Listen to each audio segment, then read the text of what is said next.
Hey, what's up, everybody? We are here. It's a four-man crew. SEC After Dark, man. What's good? Stephen Willis from Locked On Ole Miss, Mike Huseman, Off-Season After Dark, and now a regular on Locked On Vandy. Jake Thomas, your double shot of Alabama coverage. Yep. After Dark and Tide Talk Live with Stacey Blackwood. And the absentees are they're on some double O mission. Hammer and Boss Man, I guess. Or Hammer is crafting his Fu Manchu. It's going to be the greatest Fu Manchu of all time. Mm-hmm. Jeb is he's hanging with other people. He said, third Saturday in October? Nah. Yeah. I think he's probably getting drunk. But that's my opinion. He probably is. He's probably slamming a few Corona. What is he? What does he drink? Some Land Shark? Dos Equis. Dos Equis. Yeah.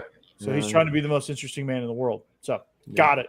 And I'm Corey Burton, Locked On Vandy and regular guys, which I gotta get on the horse with regular guys. Locked On Vandy is increased in coverage, so I haven't had time for regular guys, to be honest with you. But at some point I will. Anyway, we all come together. It is lava time.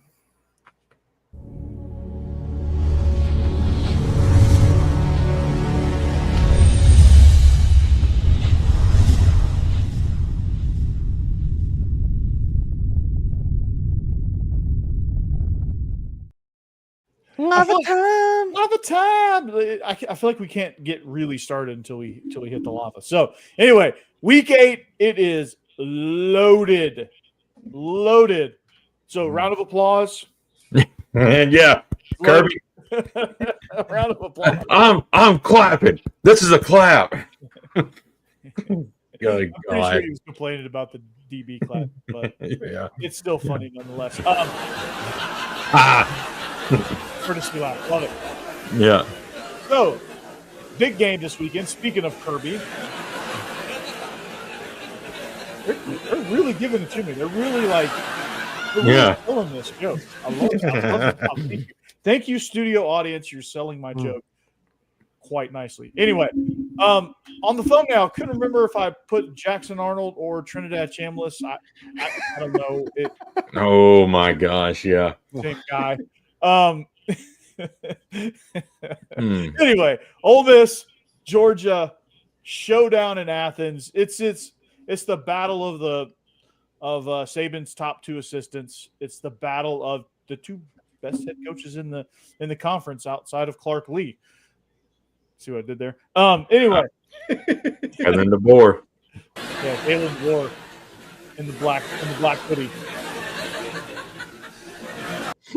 Speaking of which, before we get to that, did you see all the Tennessee coaches wearing black hoodies all week? Right.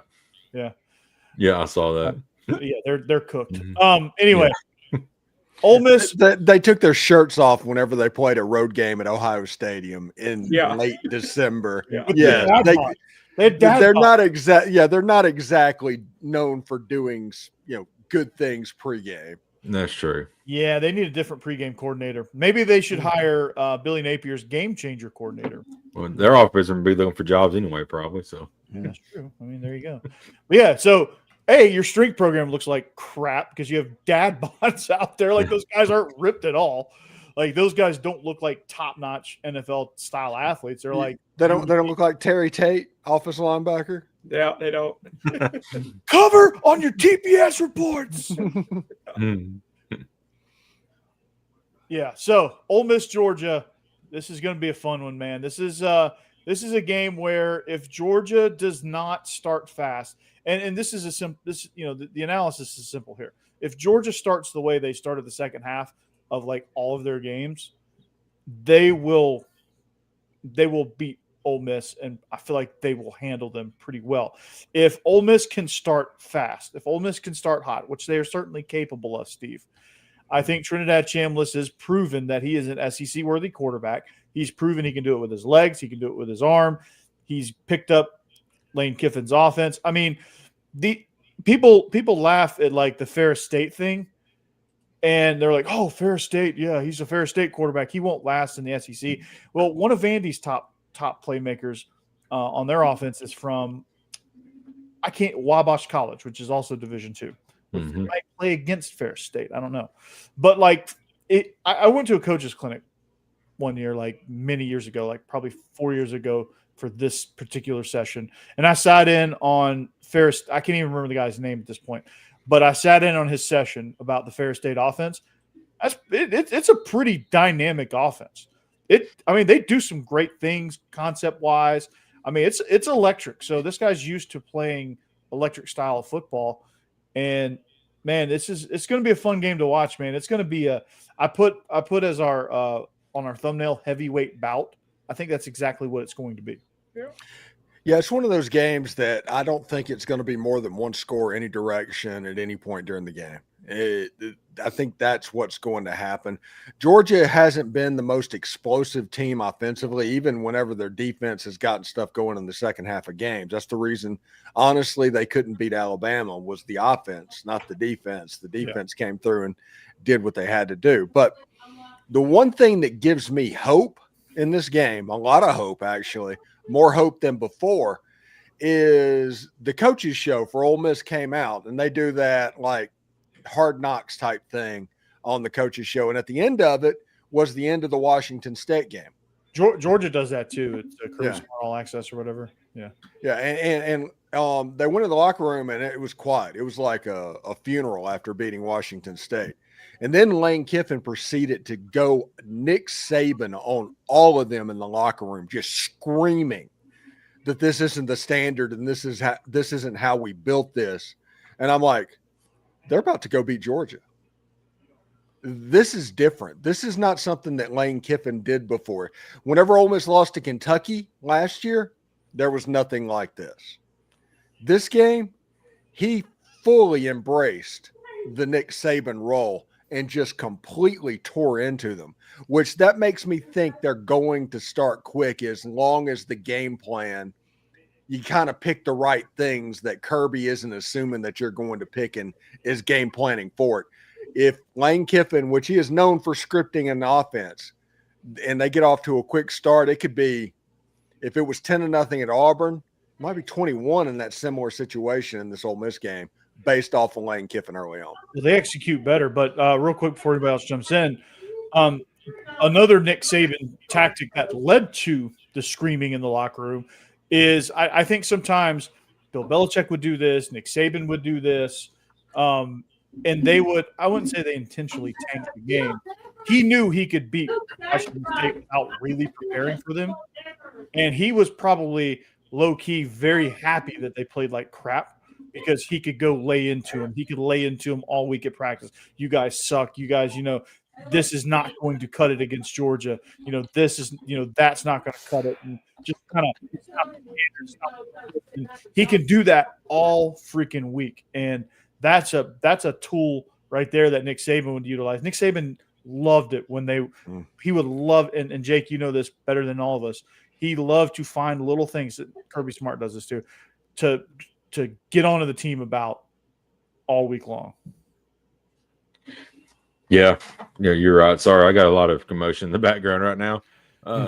It's a little crazy, but yeah, I was trying to figure out where it was coming from. That's the reason I was randomly muting and unmuting. Yeah, it's me, but this game it's gonna be fun because I want to see Georgia after what happened last week against Auburn. I want to see them start fast because they really need to in this game because Ole Miss is capable of putting up points in a hurry. So I feel like Georgia's going to have to start quick to keep up in this game. Their defense isn't similar, isn't as good as it has been under Kirby.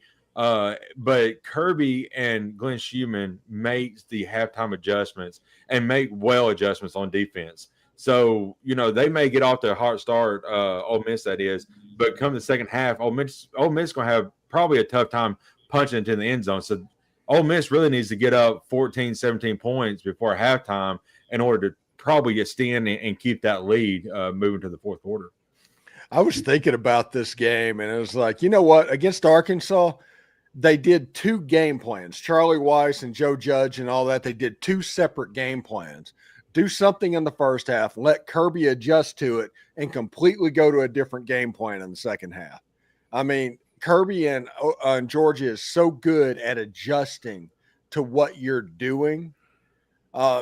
It can't hurt to do something, or at least keep some concepts. It's like, hey, this stuff's working. What's the counter to it after this gets adjusted to? Or just simple formation adjustments. I mean, motions and formation adjustments. This defense is not – they don't communicate well across the board. You can see that. You saw that, I mean, where they were just giving up – they were just getting gassed in the first half against Auburn. They weren't communicating. And when they finally started communicating and Auburn kind of went into the tank, lo and behold, they blow them out in the second half. Mm-hmm. So, Mike, I mean, we talk about numbers, and you and I do Vandy games by the numbers. Like, what do you notice about Georgia? What do you notice about Ole Miss? Like, what do the numbers say about this matchup? I think Georgia's fortunate to be where they're at this point. I will say I was lower on them going back to the summer more than most people. And as they played a few games, I looked at them and, said and believed when they play teams that throw the ball well, they're in trouble. Where they've been fortunate schedule-wise is their last two teams have not been doing that. Tennessee scored 40 on them, they won. Alabama beat them. And Kentucky and Auburn can't throw the ball. Ole Miss is the 8th best throwing team in the country. They're going for 311 yards a game. And I think they're in a very good place to exploit where Georgia's not great on defense. Georgia's an elite run defense. It's the only thing they're elite at. They're not as good at covering the pass. I think it gives Ole Miss chances for big plays there. You know what, Mike?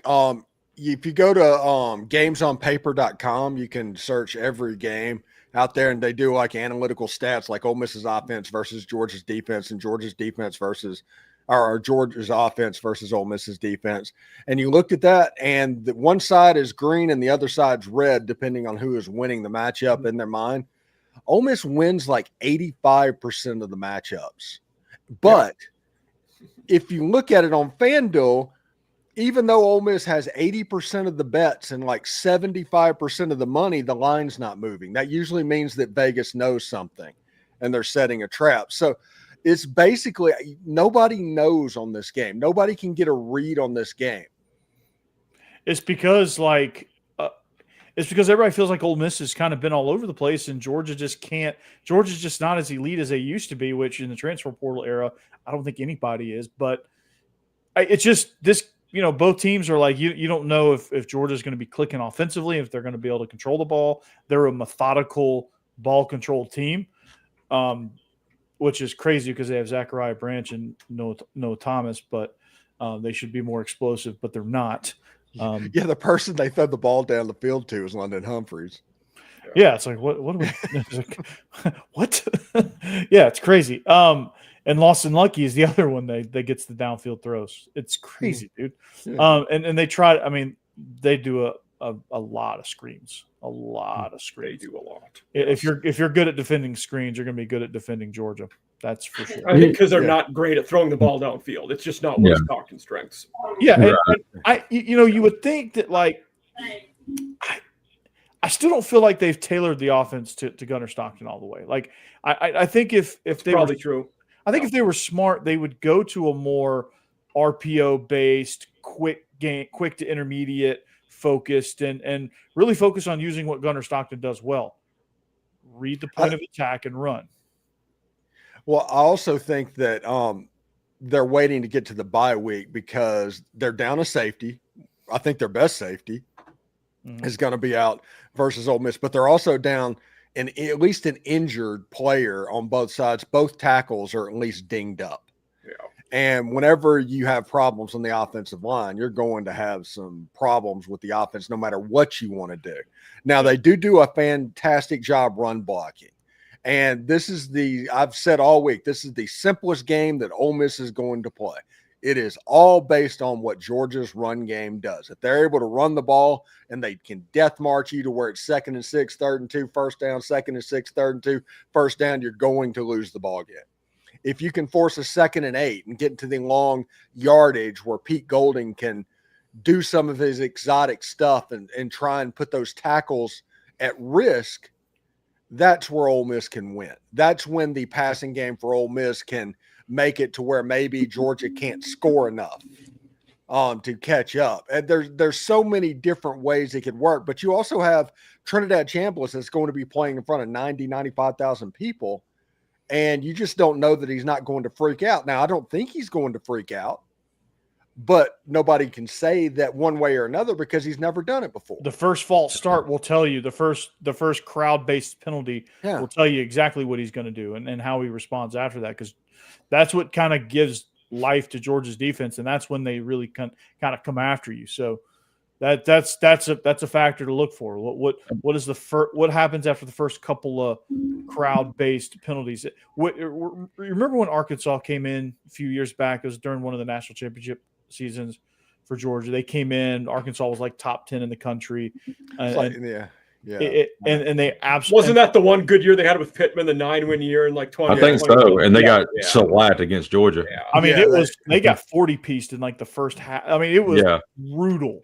Mm-hmm. And they just completely wilted under that pressure. Like that was at Notre Dame that in 19 when they came, and they got like 20-something false start penalties or something. It's some stupid number of false start penalties, and Brian Kelly turned every shade of red that you can imagine during that game, and that was crazy too. Like this crowd can affect you if you let it. Alabama did not let this crowd affect them. Yeah, Alabama had one false start the entire game.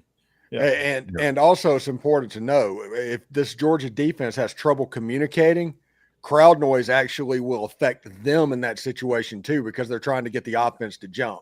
So if those motions, there's a chance with the tempo and the motions and all of that, some communication issues could be happening, because as Lane Kiffin, he will tell you, he doesn't care about crowd noise because they don't communicate that much.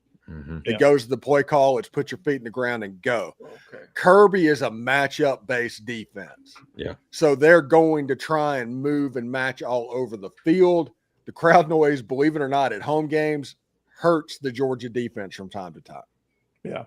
And that's a good point. I mean, that's probably why, because when they had those veteran-based defenses, when they had those mature guys in there on those national championship teams, like they actually found a way to communicate through all of that, and teams couldn't do a jack diddly do against them because they were just so elite and so on the same page that you just weren't gonna, like, especially that team that only gave up 6 points a game, like the historically best defense in college football. They communicated extremely well, even through the crowd noise, even through all of that, because they probably worked on it. They probably went to Kirby and was like, "Hey, we need to work on this. Like, this is something like we need to do crowd noise." For it also helped that they had like 10 first-round picks on that defense. Yeah. That's true too. I mean, they became first-round picks. I mean, shit. Yeah. The backup linebacker got drafted in the 3rd round. Like, that's crazy. Yeah. And this is where talent meets opportunity. And all of the D-line went to Philadelphia. Yeah. Half the defense went to Philadelphia. Corey, half the defense went to Philadelphia. Let me, not a lie. Corey, let me ask you this, because I think it's you kind of see it play, playing a big part in this. But how much is Will Muschamp being missed, being on that field, and even though he wasn't technically, he was a co-defense coordinator with Schumann, but now he's like an off the field analyst, so he's not like on the field anymore, and you can kind of see this defense just isn't, as tough. I know Kirby is a defensive mastermind, but when you had him and Muschamp together, that's when their defense was daggone good. Now you don't have Muschamp there. Well, here's where you miss Muschamp is between series when Kirby's being a head coach, because that's what he is. Right. You would have Muschamp and Schumann talking. Like that's who he would go to most of the time, and Kirby would chime in every once in a while. But obviously, because that's what he does. But it was mostly Muschamp coaching him along on all the calls. And like if it was a bad call, Muschamp would be in his ear going, no. Yeah. Let's this is what they're doing. Let's do this. And like Muschamp was the mastermind behind a lot of those adjustments. Right. In game, like halftime adjustments, Kirby, Schumann, very, very good. But like in game, like if Muschamp was there, I think maybe Auburn gets that one series, but I think that would have been it. Yeah. And this, before we pick this game and everything, Nick Saban was a master of like an even killed game. Don't get too high, don't get too low, just kind of do it. And it's interesting because last week, both of these teams had struggle wins. Mm-hmm. Lane Kiffin completely went Nick Saban in the locker room, yelling at his team and doing all that crazy nuts. Kirby Smart was dancing on a medical table. Yeah. He was doing belt to ass. Mm-hmm. Yeah, and that's the dance. That is not the behavior of somebody that thinks he's a juggernaut. That was the behavior of somebody that thought, hey, we are lucky to win this game. And that was an emotional release is what that was. That was also the emotions of a guy who played in that rivalry too. Yeah. And that game right there, like, I don't think he does that for any other game. I mean, he does things, but like not to that degree, because I think if you ask Kirby, that is his most hated rival. Yeah. That he ever played against. So what he just did is just created a roller coaster, the up and down. And maybe he read his team well enough to know at the end of that game, they need me to celebrate this. They can't have me get on him right now. And yeah, I guess if he thought that's what they needed, I trust him to read that room better than anybody else. It wouldn't shock me if he just completely released everything emotionally and that, like, because of the years, because I think Auburn beat them like all 4 years that he played against them as a player. Like, I think it was pretty lopsided when he was playing in the Jim Donnan era of Auburn. Like, Jim Donnan couldn't beat Auburn, Tennessee, or seemingly Georgia Tech. Or Florida, right? Or Florida. Or the Gators when you'd go 8-4 every year. Like, he was. Yeah. It was like Texas A&M. Yeah. Okay. Yeah. Georgia 8-4. I was going to make this joke, Steve, on the squad show, but I didn't get the chance to. They were like, yeah, it's weird to see Texas A&M with a 4 associated with them. I go, yeah, because it's usually preceded by 8 and. Yeah. That would have been a good one. That's good. I didn't get the opportunity. I think Jay was talking probably. Tomorrow night, I am rooting so hard for Louisville, by the way. So hard for Louisville. Who they got? Miami. Oh, yeah. And Miami's going to be fine, but ESPN's doing crazy, like showing video of Ed Reed and Ray Lewis and the old Miami teams. Like, Miami's back. They're not even close to that. No, those teams would 40 burger this Miami team. Yeah. 40 burger. They would forfeit. Yeah. Against that Ed Reed team. Yeah. Oh my God, dude, that in was the other ACs. We're making history in the other ACC game tomorrow night, though, with North Carolina and Cal. First FBS game since 2009, lefty versus lefty quarterback matchup. Interesting. Ooh. Hey. Well, lefties unite. Yeah. All right, let's pick this game. Well, I'll start it off. I'm going to obviously take Ole Miss. To not just cover, I think they can win the game outright. And I was on the Amazon College Football Kickoff show this morning, and everybody picked at Ole Miss. It was a pretty clean sweep. Well, Gary Patterson didn't because he doesn't pick, but he told me he would have picked Ole Miss probably.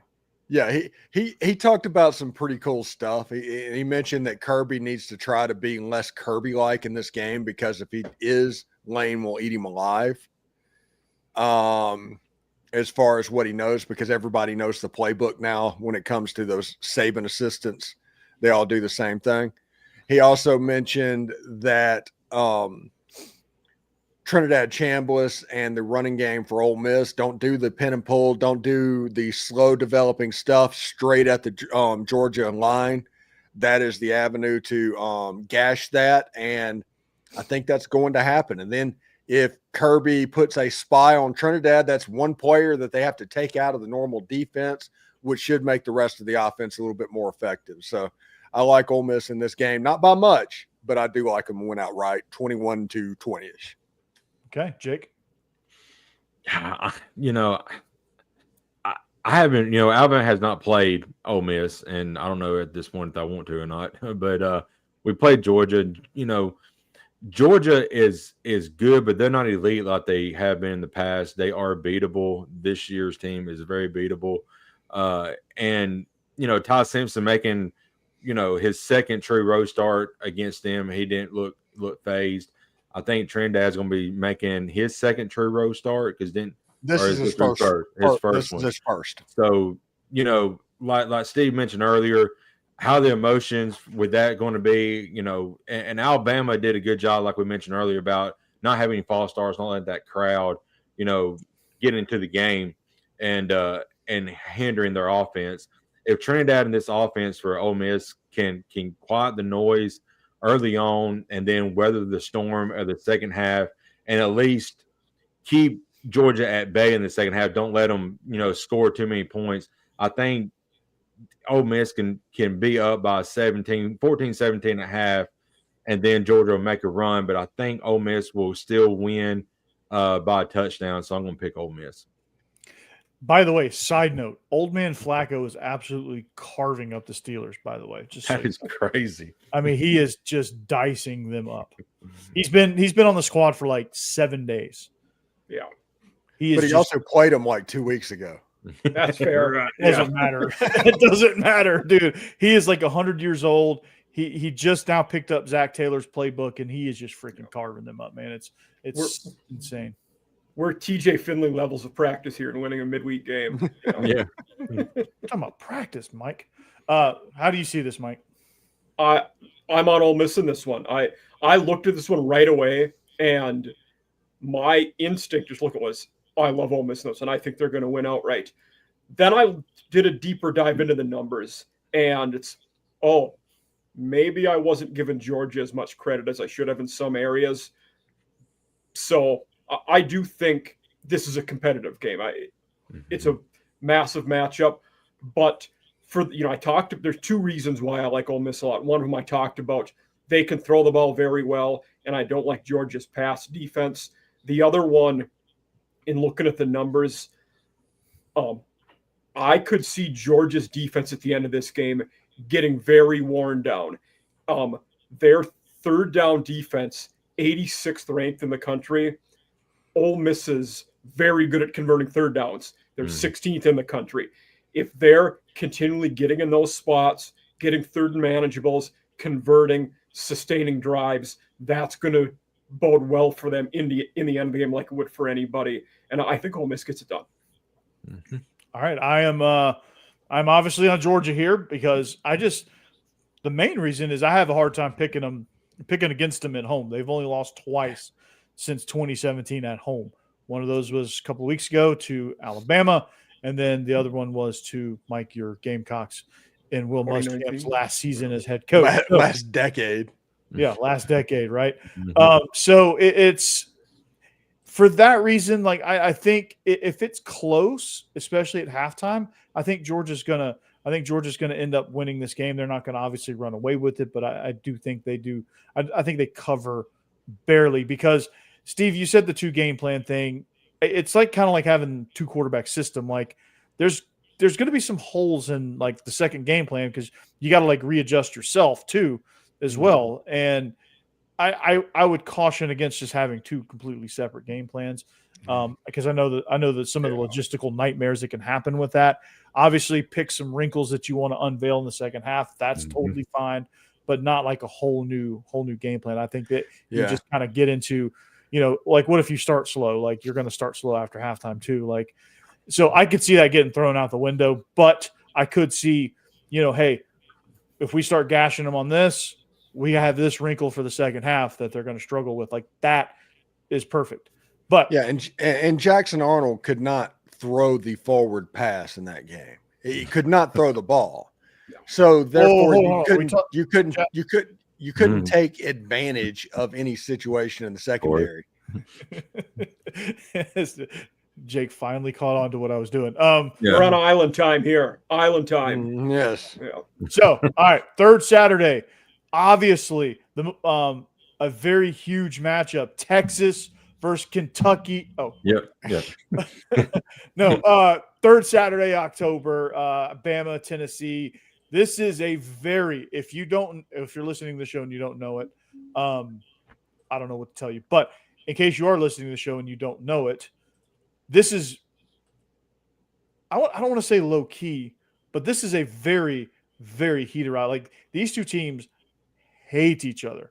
Like there's some Bama fans you'll ask, do they hate some Bama fans will tell you they hate Tennessee more than they hate Auburn. Mm-hmm. And Tennessee fans are like, well, we hate Alabama more because Vandy hasn't really been hateable enough to surpass Alabama. So Bama's their number one.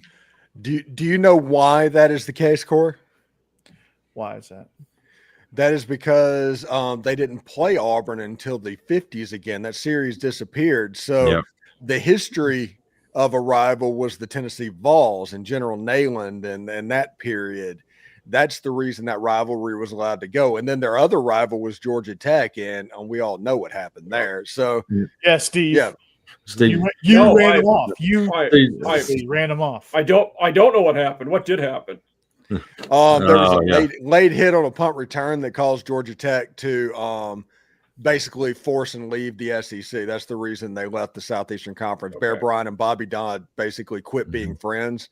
And then when they made up a couple years later, they tried to get back into the conference, but they couldn't get the votes. And you know why they couldn't get the votes, Mike? Georgia? Because he voted no.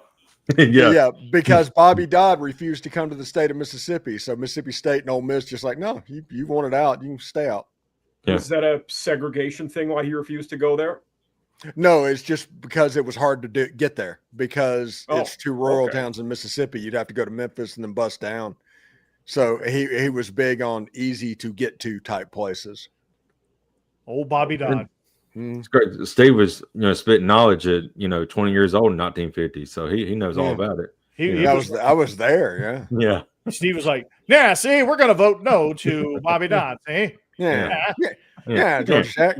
Yeah, but the reality is, if there's expansion in the SEC, the next two teams should come in as Tulane and Georgia Tech. I don't care what anybody says. I agree. I'm fine with that. I'm with you there. I'm not on the Georgia Tech one, and I'll tell you why. The Atlanta market is already owned by the SEC. I don't see you adding anything by getting them. You make that a conference game, and you make that it's not about adding anything on that. It's just about correcting mistakes. Now, Sewanee can't come back to the SEC, but you can grab the others. They could, but that would give LSU a natural Louisiana in-state rivalry, which would be fun. This year, Tulane would at least scare the hell out of them. Absolutely. I mean, we'll talk about that. We'll talk about the Gamecock fan in me would be okay with Clemson coming in too. Yeah, make that rivalry a conference game. Yeah, because you don't really need to take the Carolinas because the SEC kind of owns South Carolina already. But like you bring in that as a conference battle. Same with Georgia Tech. You bring that in as a conference battle, and for Georgia Tech's sake, you bend some fences there that Steve obviously ran over with his tank. Yeah. See. Anyway, let's talk about this matchup. Ty Simpson, Joey Aguilar, Greg McElroy throwing some shade at Tennessee. But the former Alabama quarterback throwing shade at Tennessee's quarterback? No way. That doesn't happen. That doesn't happen.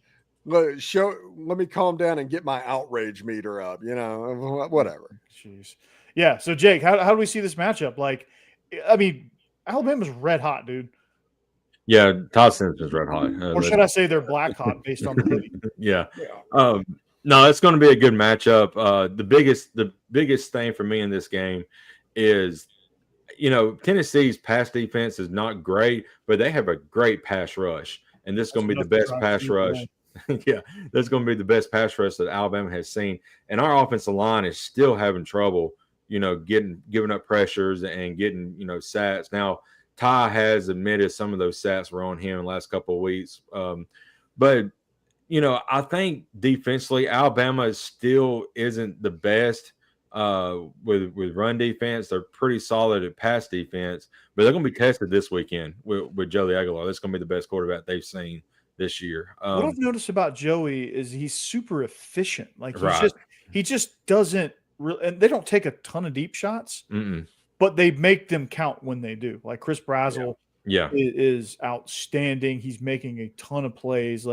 they're just so efficient in what they do. And that's exactly what a Josh Heupel offense should look like. And their O-line has regressed a lot in the run game. They're a good pass blocking team. Yeah. And both of these teams, Is this true? Well, no, he's probable now on the availability list. Rick gave me a heart attack. There was like, what? I didn't know that. Yeah, no, he's probable. Whoa. I was like, cooked. No. Y'all are cooked. No. You're not. But yeah, if Alabama can at least have some rushing attack and be be okay running the ball a little bit and allow Ty to find some open receivers, I think there's going to be plays to be had in that Tennessee secondary. And Ty's like red hot and he's pretty accurate right now on the deep balls. So and I think our defense will do just enough to get a couple of 3 and outs, which allow our offense to get back on the field. And Alabama right now, been efficient on offense, has controlled the time of possession clock in the last three or four games. So that could be huge to not allow Tennessee a lot of time on the field to especially if they got to make a comeback and win a ball game. Yeah, no doubt. And Mike, it was just something that for Alabama, like they're just, again, Ty he's great at escaping pressure. Yeah. He's great at just off platform throws and being able to set his feet, just throw missiles down the field. And he just doesn't miss. He's a gamer, dude. And that's Michael Penix. Yeah. I mean, there's a reason right now he's 4th in the Heisman Trophy odds and well deserved. Yeah. And maybe should be first. He's the highest SEC player. Yeah. Mm-hmm. I mean, he's a dude. Yeah. Mm-hmm. He is an absolute dude. The problem will be for Alabama when they play a team that doesn't have a number next to their name. When they go on the road to Williams-Brice Stadium and Willie B. God, don't give me hope, Steve. Don't give me hope. We'll find out next week for sure. We saw this movie last year in Oklahoma. Willie B. But it's a different team. It's a different team. It might very well be that way, but this team laid an absolute egg against Florida State, and that looks worse by the moment, that loss. Effort thing there for sure. Yeah. So right now, whenever they're clicking and whenever they're good, they are really good. I just am not sure if they can maintain being good over a large period of time. Ole Miss got lucky this past weekend against Washington State. They did. Yeah. When Alabama has that game, do they get lucky? That's my point, because I think that game's coming. I think that game comes for everybody. Mm-hmm. Alabama strikes me as a team who they can absolutely beat anybody. I don't know that I see them putting together 4 good playoff games in a row against elite teams, though. I don't know why. It's just one of the things I feel right now. It's Miami. I don't think Miami can do it. Maybe they can. But like, who can? Like, somebody's going to just like Ohio State can. I think. Can they? I haven't really watched Ohio State. I ain't really watched Ohio State either. Yeah, so I really don't know. But maybe I'm giving them credit for last year too in saying that. Well, yeah, maybe because there's nobody that really jumps off the page in college football. Maybe Indiana. Maybe. I mean, they tough to doubt them after Oregon. It's tough to doubt them.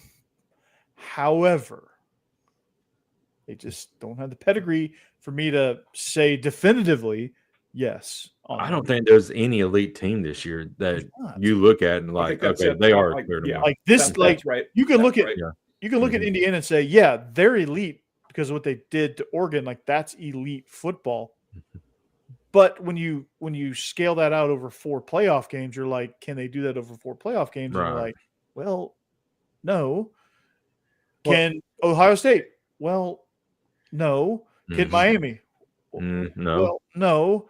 Can Alabama? Well, no. So on and so forth. You want to get into? Let's get into Big Ten after dark for a second. Oh, love it.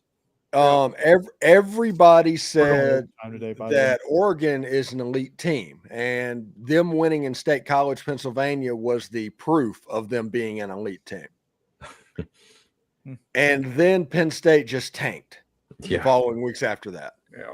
So how impressive is Oregon's only win, which is at the whiteout game against Penn State, really, as far as the big name coming through, and just get on their home field, getting absolutely beat down. Because if you look at what happened in that Indiana game, it should have been a lot worse. That score was flattering. Yeah. And Indiana and Ohio State are by far, in my opinion, the best teams in the Big Ten. I do not think that Oregon is very good right now. No, they're not. I mean, they have a freshman quarterback, and they're just not. They're not. I mean, they're good. They're just not elite. Like, and there's not really another team. They're probably the third best team in the Big Ten because there is nobody else. Like Illinois is. Illinois got killed by Indiana. We're looking at an outside chance Washington makes the playoffs this year. It could happen. They have one loss. Might Yeah, happen. I mean, they could run. They got to beat Michigan and Michigan in the Big House this week. I'm not sure that's hard to do. Yeah, it's not, but it's still USC, Charmin Soft threw a bunch of toilet paper rolls at them to beat them.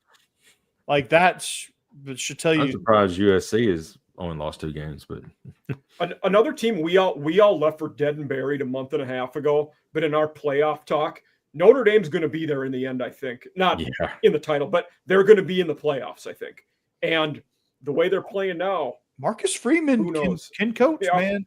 He has zero room for error, but they had zero room for error last year, and look, they ended up in the national. Their last big threat is this weekend. Yeah, I think this weekend there's a lot of people that are rooting for USC outside of like normal fans, like people really that don't want Notre Dame in the playoff because, if Notre Dame wins this game, they're going to run it. Everybody in the ACC and Big 12 should root for USC because you might get an extra team in there if Notre Dame doesn't make it in the playoffs. Yeah, and one of those teams could be Georgia Tech. Mm-hmm.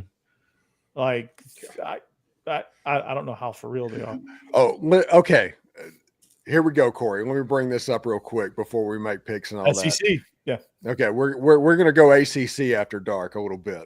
Or let's say Ole Miss beats Georgia to where Georgia has a second loss. Mm-hmm. They run the table up until the last game before you go to Mercedes-Benz Stadium to play the Georgia Tech Yellow Jackets. Both teams are playing essentially for a playoff berth. Oof. Oh. Talk about how toxic clean old-fashioned hate could be if that happened. Oh, God. Yeah. You'll understand why it's a rivalry. If that's the case, because people are like, Georgia Tech's not a rival. Georgia beats them every year. No, wait till Georgia Tech is good. You'll understand why that's a rivalry. And they're getting better each and every year. Yeah, they are. And I'll be the first. I've never really seen it because ever since I've been in the South, Georgia Tech hasn't been any good. Georgia Tech's up until now, until Brent Key took over. Yep. In the 90s, that whenever they were before Paul Johnson,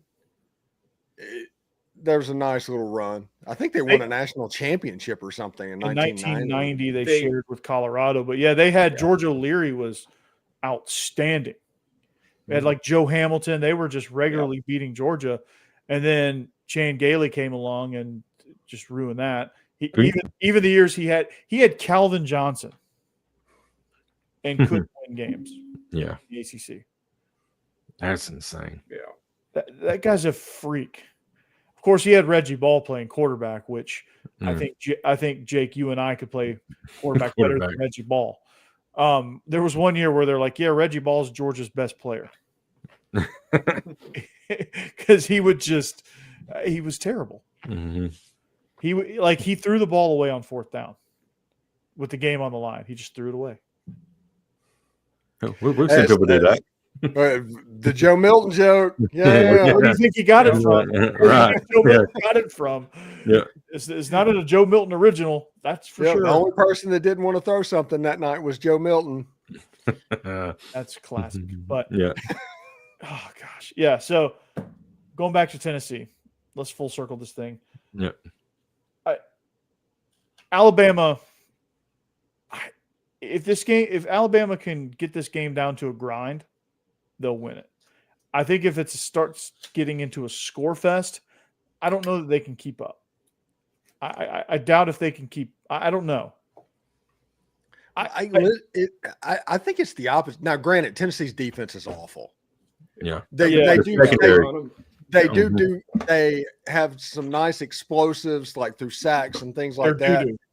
Yeah, but other than that, they're bad. Arkansas, if they had 5 more minutes, they'd have beat them. Yeah, and that tells me if it's the only chance that Tennessee has is a shootout, because Alabama, especially if Jam Miller isn't on the field, can't run the football. So maybe you want a rock fight if you're Alabama or something like that. I'm not 100% sure how it looks. I know that Tennessee has not been able to win in Bryant-Denny in decades at this point. So I'm not going to believe in them to win this one now, Yeah, and especially when their defense is very shaky. Yeah. I'll go ahead and give my pick. I got Bama for that reason right there. I think Bama is very opportunistic. I don't know that they can win an absolute score fest, but I do think if they get a few opportunistic opportunities, see what I did there. I think they can hit some big plays and really shift the momentum in their favor. But they would prefer to win with, a little bit of a running game with some shots and some short to intermediate nickel and dime you to death down the field. And they want to hold the ball. They want to control the ball. Yeah. It's evident in every single one of their wins. They dominate time of possession. Missouri, Vandy. I'm not going to count the other ones because those are awful games. But that's what they want to do. And Tennessee wants to score. I just don't know. I don't know. I think they can, but I at the same time, I think that type of game favors Tennessee. But I'm gonna take Bama because their defense, I think, can get after Aguilar a little bit and force him into some mistakes. And I think Bama can pull away just enough to stretch this thing out. I'm going to take Bama as well. I just, until Tennessee wins in Tuscaloosa, I'm going to assume that they can't. That's fair. Mike? At 8.5, I'm taking the Vols to cover this one. Tennessee, everybody's going to score on them, but to what you guys were saying, I think Bama controls the clock enough. It's not as high scoring as a lot of Tennessee's games because we have limited possessions, and Tennessee's going to score on most teams they play. So I think Bama wins. I think Tennessee covers. Also, for whatever reason, in the entire season of us doing these picks, and we have the spreadsheet, this game took me longer to pick than any. I had no idea with this one. I was looking so deep into stuff and just kind of in a brain fog, like who is going to cover this game? And in the end, I went with the Vols, but I have almost zero faith that my pick will be accurate. Jake? I'm picking Alabama. One thing I want to mention is, Alabama's defense. Everybody's talked about them. National people, pundits have talked about them. We've talked about them. But if you look in the second half, you talk about adjustments. Against Georgia, they don't give up 7 points. Mm-hmm. Against Missouri, they gave up 14. But one of those scores was a fumble in the very first possession coming out of halftime. That's at the 20-yard line already, so that's pretty much a give me. So honestly, they only gave up 7, which is that prevent defense they gave up, and then they didn't give up any second half points to Vandy. So Alabama makes the adjustments at halftime and kind of tightens up on defense, but for some reason they always give up a busted coverage play and give up a big either a touchdown or a busted run play that goes the distance as well. And I don't know why, but I think as the game goes on, this defense tightens up and plays really well. So I think Alabama's defense gets a late turnover to seal the deal. All righty. Speaking of Vandy, they have a nice one here. First time since 1977, they're favored over a top 10 team. First time in 51 straight conference games they've been they're a favorite. They've been an underdog in the previous 51 straight, and I don't know where that leaves us date-wise, but it's a pretty impressive stat. Wild to me that streak is broken when you're playing a top 10 team, by the way. Yeah. You're favored against a team in the top 10. How does that happen? You're not even favored over Kentucky, during that run. Yeah. Yeah, but LSU comes to town. 60% chance, according to ESPN. Yeah. 2.5.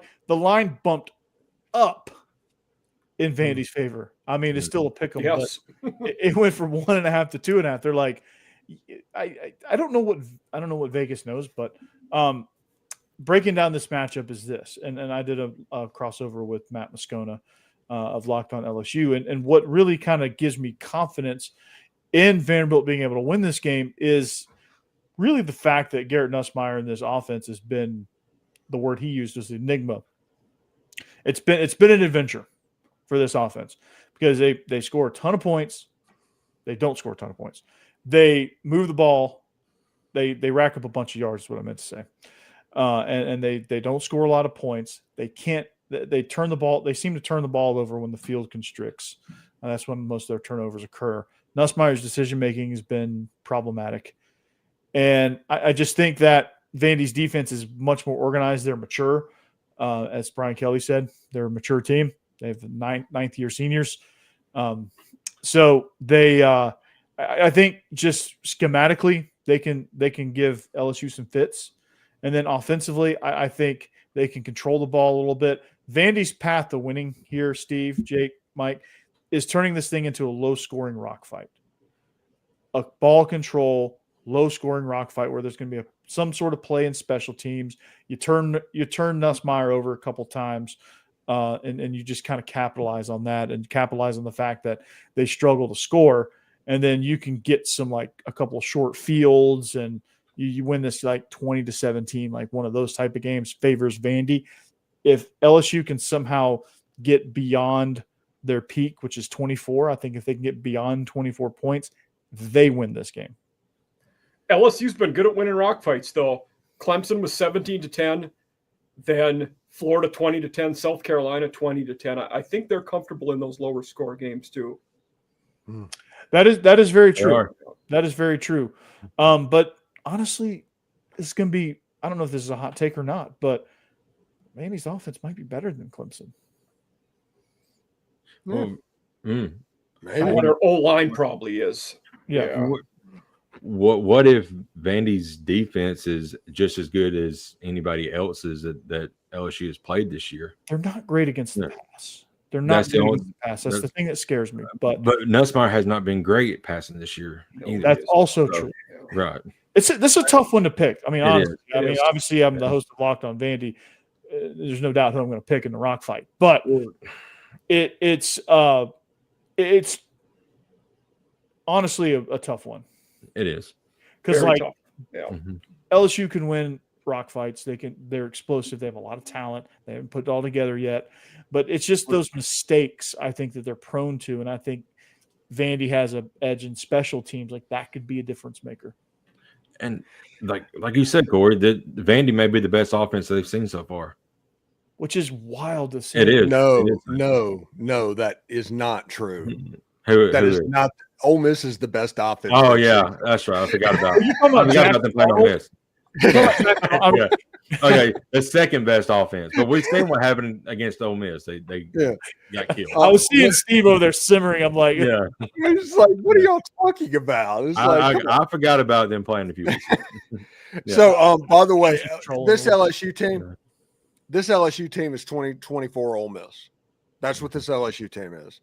They're going to lose some games. They're not going to be as good as they thought they were going to be when they bought all the players that they got, but they are still going to be immensely talented. And this season, they are going to blow somebody out. Yeah. I do not know who that team is going to be, but somebody is going to get severely cooked by LSU. It might be A&M. It might be Vandy. It's going to be a decent team, but it's just like that 2024 team. They did what they did to Arkansas.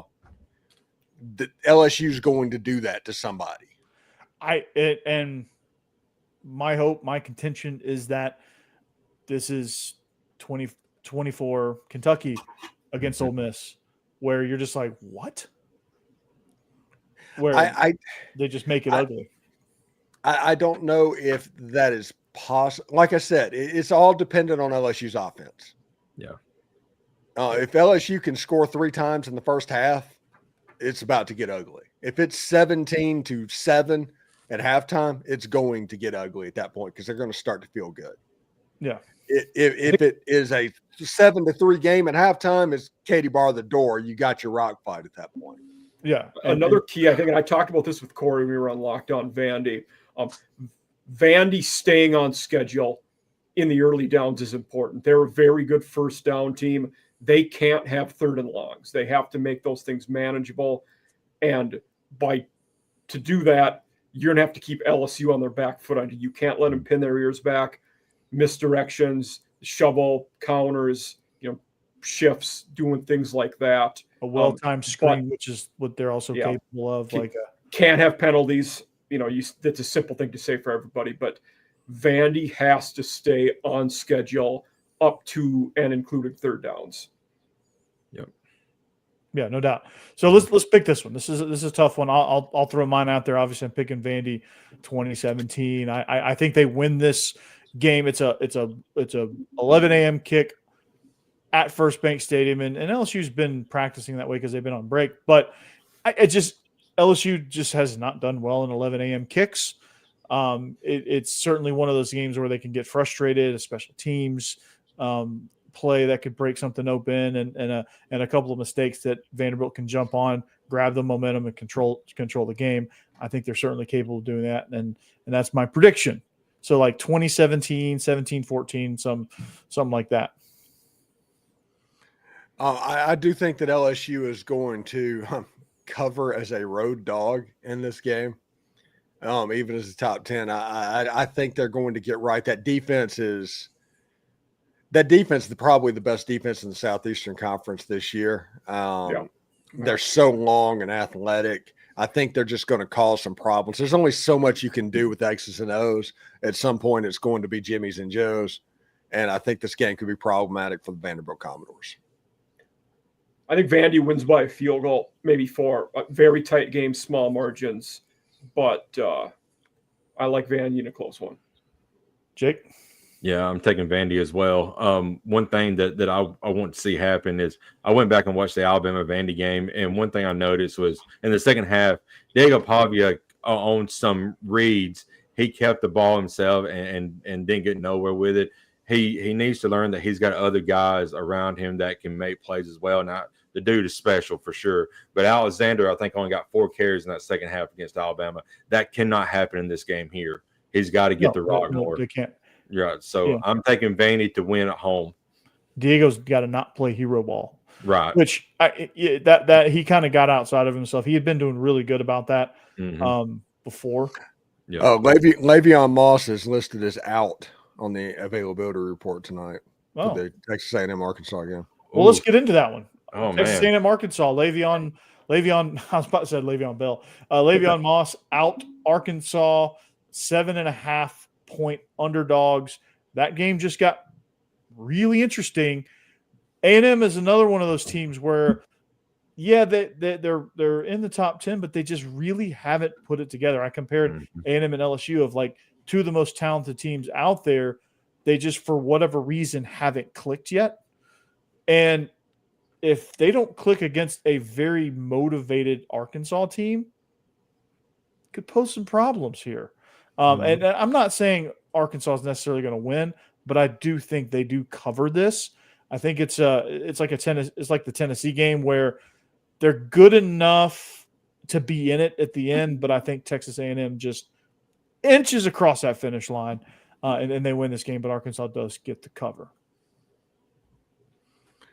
I like it. Go ahead. I was going to say, for me, I've been pretty high on Arkansas lately, not in terms of winning games, but in covering their losses, which they've been pretty good at against the spread lately. But I'm shifting a little bit. I like A&M to cover this one, even though it is a very tricky spread on the road, 7.5. You get that hook after the touchdown, but A&M's been playing very well in the second half, so I'm going to give them the A&M the nod there. Nice. I'm going to go with A&M because after the Notre Dame game, I just can't take Arkansas until I see it with my eyes. They did cover against Tennessee, though, last week in Bobby Peaceburg's game. Yeah. I actually watched a lot of that game. I did Fun too. game.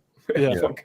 it was a fun game. It was better than Arkansas is definitely playing, better and more motivated under Bobby P, which I expected. But I think A&M is going to do just enough to win and cover this game. I think they're just too talented of a team to lose or lose a game like this.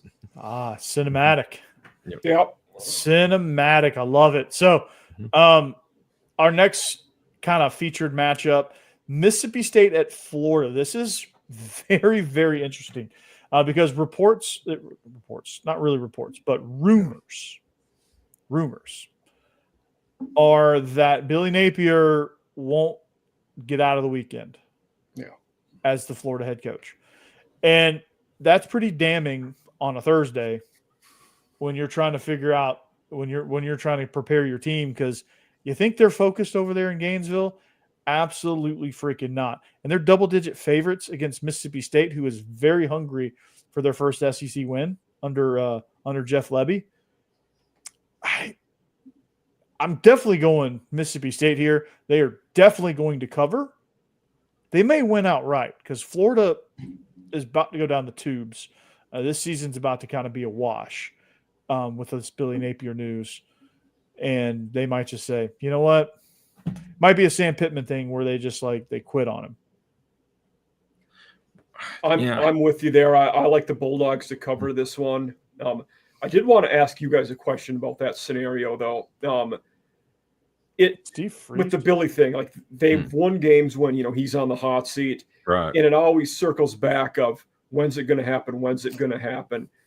Do you think Penn State firing Franklin when they did has affected the Florida decision and timeline at all? Is what I wanted to ask. And process. Yes. I think this is way too much of a coincidence that all these rumors started getting hot and heavy after James Franklin got fired. Okay. Yeah, for sure. He would be a convenient hire for them too if it would happen. He would be good.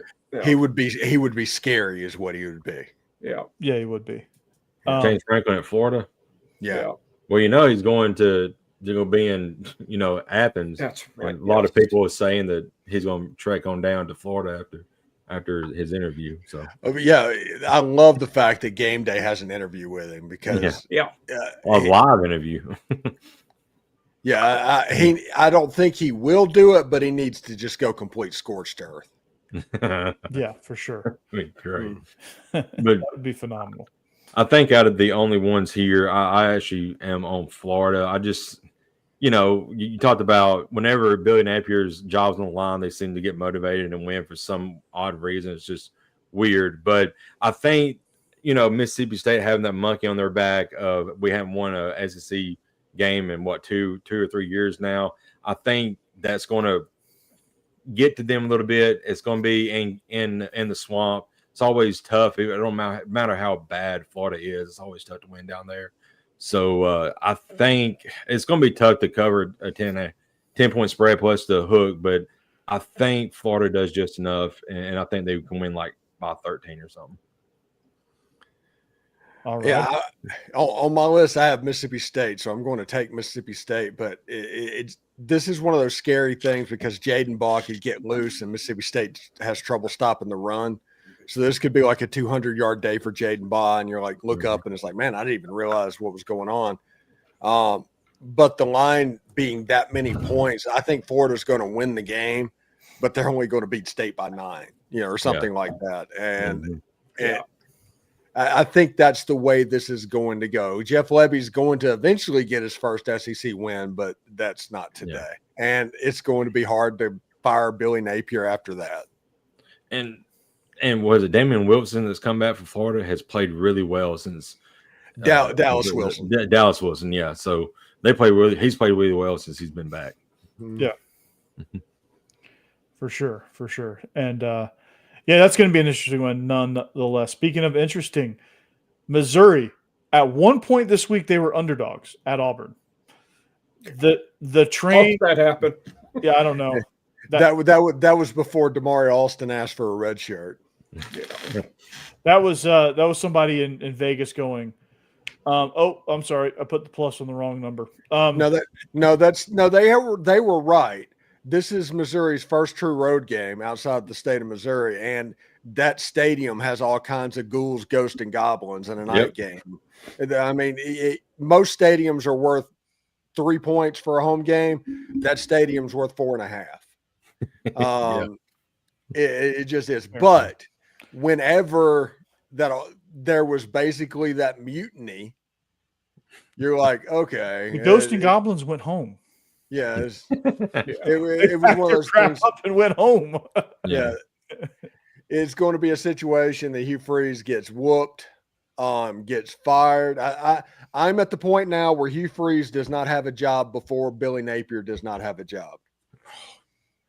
That's wild. Yeah, that is wild because, man, that's okay. Here we go. It's going to be a roller coaster. It's going to be fun because they're going to try to get on the James Franklin sweepstakes too. Yeah, I actually, we're going to be honest. If there's any college football team that lands John Gruden as a head coach, it's Auburn. That has Auburn written all over it. Yeah, that's a good point. Yeah. Or Florida, if they decide to pull the trigger on fire. I'm telling you, Florida's going to get James Franklin, and they're going to be scary good. Mm-hmm. Yeah. They are. The other Franklin one I could see would be, we talked about Arkansas a lot. If Lashley goes to Arkansas, Franklin to SMU would make a lot of sense.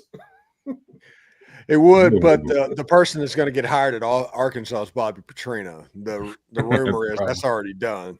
Oh, they tried to hire him as the head coach last winter, apparently. Yeah, that don't surprise me. Yeah. So I think Missouri's going to run away with this one, honestly. Yeah. I mean, there's not really much. I think we all picked Mizzou. I mean, Trinidad Chambliss is going to struggle in this game. Everyone Pat Dye probably. Yeah. That's so good. Yeah. No, you know. Somebody said there was a tweet that said the school that employs Hugh Freeze that paid for Cam Newton and it has Pat Dye written on their field has a problem with the officiating. Right. Yeah, I love it. One thing I have said about what happened last week is even though they lost all of the momentum when that happened, they still went and laid an egg in the second half. You cannot do that against the SEC. Yeah, you cannot let that fumble just destroy you. Right. A good coach team wouldn't, and I don't think he'd be like, "No, screw that. We're still." I mean, they were still up. If it was in the reverse situation, honestly, let's just do this. The reverse situation, the two teams in the stadium that night, Kirby tried a quarterback sneak, and that happened. That kept them from going up 17-0 as opposed to just 10-0. Do you think the second half they would have fallen apart? No. Absolutely not even a little bit. In fact, they would have probably kept doing the same thing, and it ends up being like 24-3 as a final. I mean, in their three conference games, Oklahoma, A&M, Georgia, they've just wilted in the second half in these games, and all those games they've had chances to win. They've been competitive games. They are, but and it's not even like they've done some good things in the second half. They've looked really bad most of the second half of these games. Right. Yeah. Yep. Maybe it's because you can't throw the ball. Yeah. Maybe it's because they don't have an offensive quarter. Yeah. They got 4. They do. Yeah. The third down guy is just terrible. Hey, by the way, the third down guy was the quarterback for Ole Miss in the first football game I ever went to. Wow. Mm-hmm. What, 1847? Did y'all play Red Grange? Yeah. New Rock. Was he the guy before Archie? Yeah. No. He was the guy after John Forcade who's on my show, by the way. Oh, okay. Cool. Yeah. That's cool. That is actually cool. Yeah. So, all kidding aside, we were all on a sweep on Missouri. He went to Brentwood Academy, by the way. Yeah.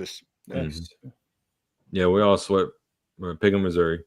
Yeah. All right, now, Mike, this one's for you. Oklahoma traveling. Long pitch tonight. God, don't make me do this. Oklahoma at South Carolina. Mike, I'm gonna start with you. I've actually been awful at picking the Gamecocks up until the last couple weeks this year. The hat's coming off. It's serious business.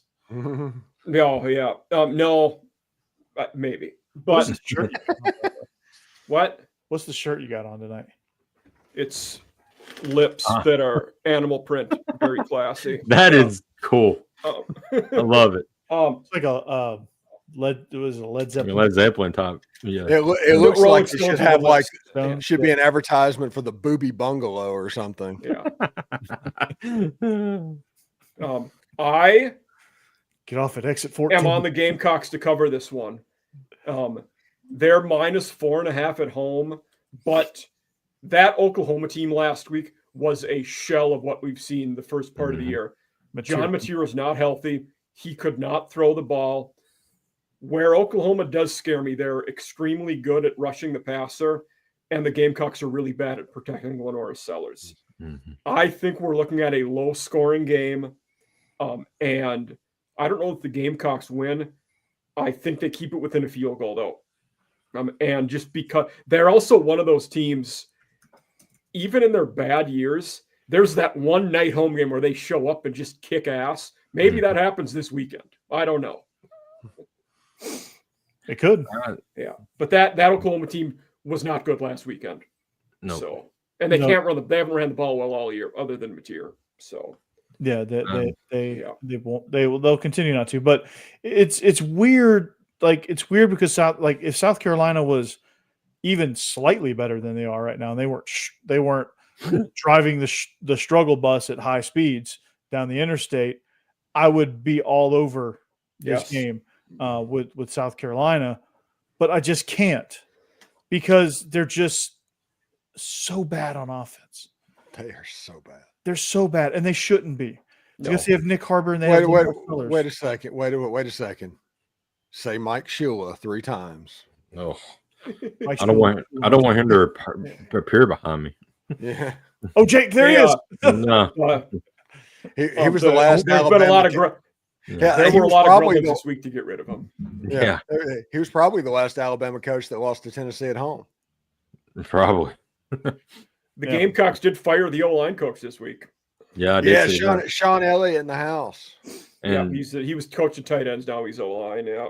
And well, I saw a meme that said there was a picture of Sam Pittman, and it was from a Gamecock fan that said, you make him tell you no. You just give him whatever he wants to be an offensive line coach. I don't think they can hire him. Like, I don't think you can hire somebody outside midseason, can you? I don't know. Like to be a position As an coach? analyst, you probably could. Yeah, right. Consultant? Yeah, probably. Yeah, consultant. Those guys can coach now. Just ask Jerry Kill. Yeah. But I'm picking South Carolina here. And I'm actually, for you, Mike, I'm actually going to pick them to pull the upset.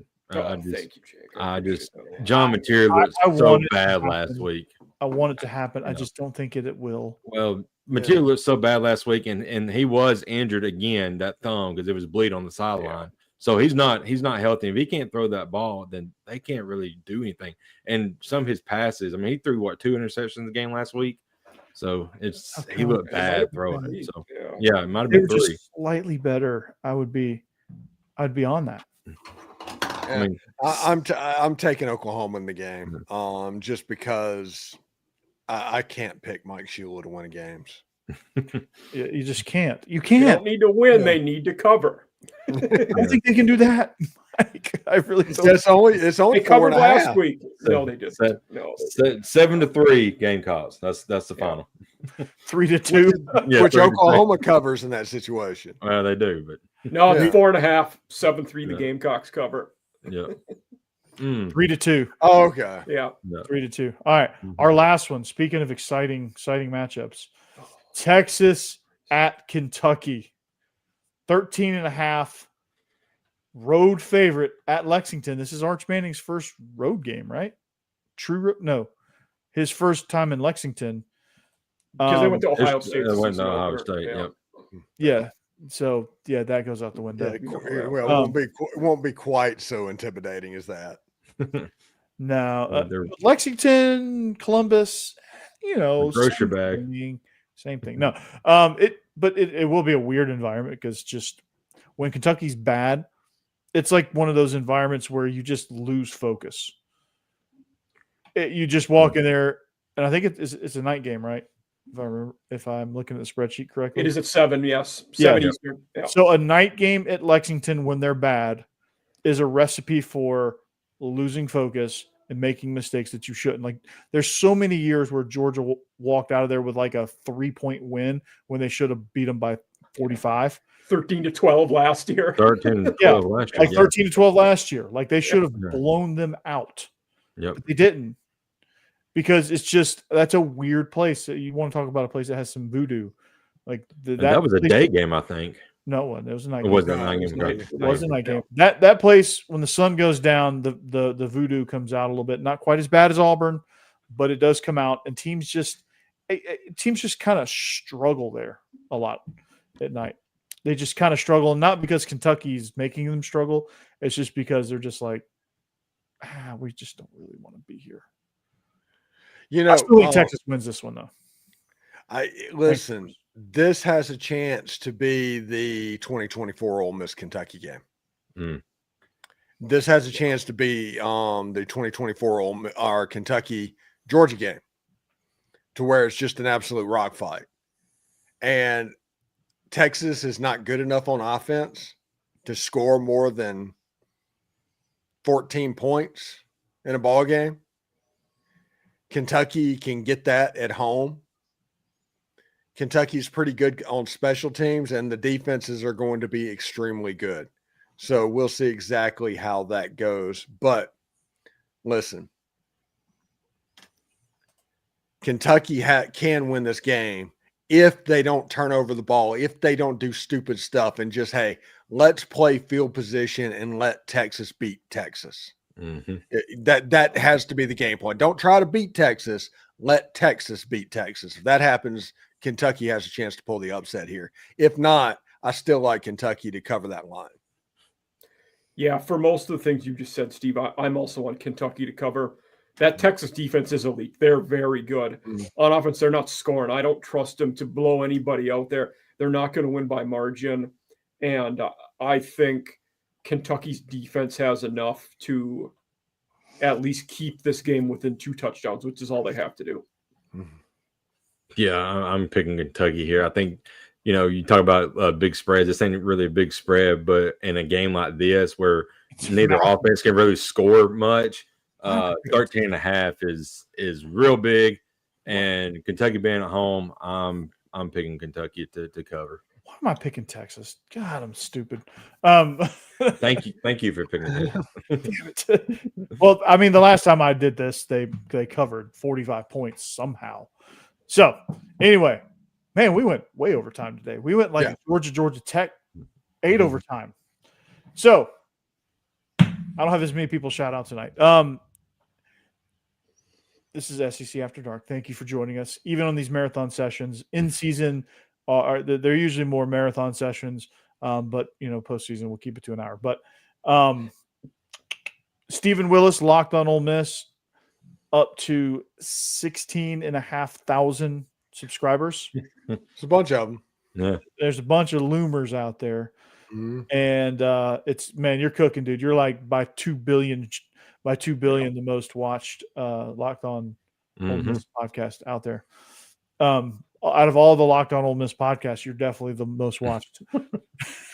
Yes, I have that market covered. Yeah. I am the top Locked on Ole Miss podcast. That's right. You are, and the rest of the competition, in all seriousness, it pales in comparison. So, right. If you're not watching Locked on Ole Miss, you're watching the wrong show. Mike Huseman, Off Season After Dark, Topper Talk was outstanding. It's just so interesting, man. Yep, it was. Just hearing the perspectives of like the conferences and the teams that you don't really like get to hear from. That's been the most fascinating part, because we all hear about Penn State, we all hear about whatever, but like the toppers, they don't get love, man. Like, then they go get embarrassed the next day. I felt bad about that one to FIU. And next week's off-season episode, I'm having one of Steve's Locked On brothers, JT from Locked On Utah, is my guest next week. So they're going to bet against Utah this week. Got it. This weekend is the Holy War. Yeah, it is. Yeah, another one of those underrated rivalries in college football. It's brutal. It is brutal. The historical significance behind that too is wild. Yeah, there's a Netflix series about it if you really want to know. Yeah. So, And Jake Thomas, your double shot of Bama. Bama After Dark, Tide Talk Live.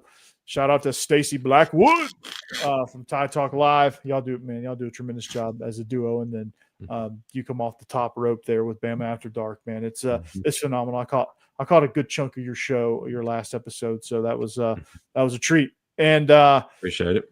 And I host Locked On Vandy, which is very close. I just need 32 of you guys out there to hit that subscribe button, and I'll be past my first big benchmark. So show's growing.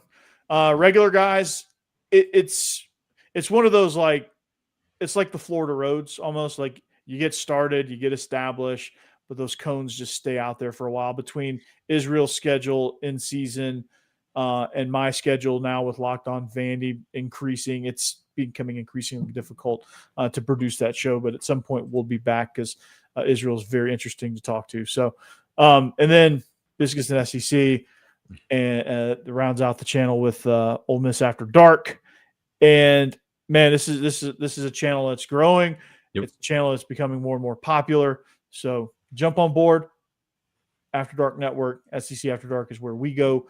And until next time, until next week, enjoy the games. If you go to one of these games, be careful, be safe, enjoy it for what it is, and just have fun, man, because that's what we're all about here. Fun, fun, fun. So go Dogs, anchor down. Spurs up. Hotty toddy. Roll Tide.